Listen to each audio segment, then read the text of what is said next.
One nation one election के हवाले से इस वक्त बड़ी खबर सामने आ रही है, जहां इस कमेटी के अंदर जम्मू कश्मीर के साबिक चीफ मिनिस्टर और डीपीएपी के बानी गुलाम नबी आज़ाद को भी इस कमेटी का मेंबर बनाया गया है।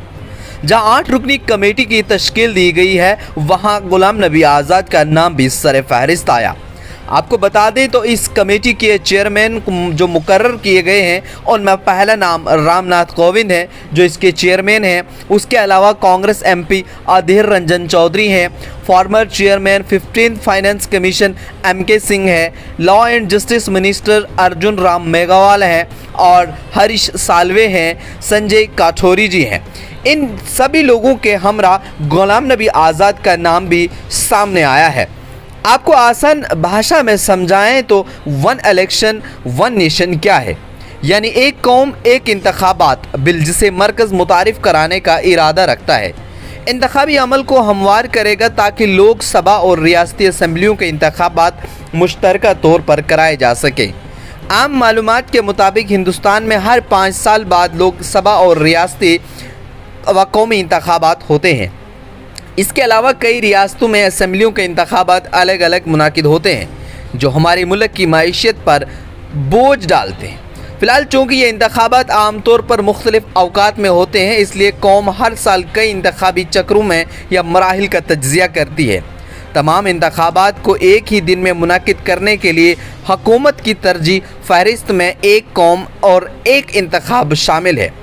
ताहम क्या इसके फ़वाइद हैं, क्या इसके नुकसानात हैं, इस समय बहुत सारी बहस मुल्क भर में इस चीज़ के लिए छिड़ी हुई है।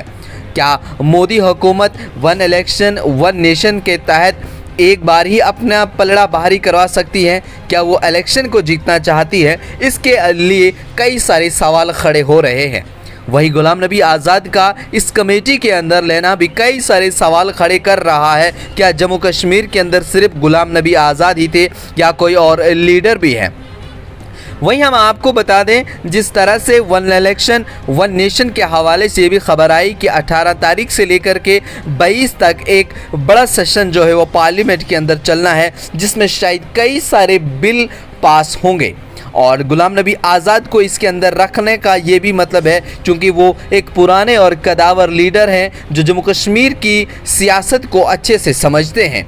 चूँकि पार्लिमानी अमूर के मरकज़ी वज़ीर प्रहलाद जोशी ने जुमा 1 सितंबर को कहा कि एक मुल्क एक इंतखाब के निज़ाम के इम्कान को जांचने के लिए कमेटी तश्कील दी गई है, जिसके तहत लोकसभा के लिए बैक वक्त इंतखाबात कराए जाएंगे और रियासती असम्बलियाँ बैक वक्त इंतखाबात का ख्याल नहीं है। और माजी में भारतीय जनता पार्टी बीजेपी की ज़ेर क़यादत मरकज़ी हुकूमत के साथ वज़ीर आज़म नरेंद्र मोदी ने इसकी वकालत की है।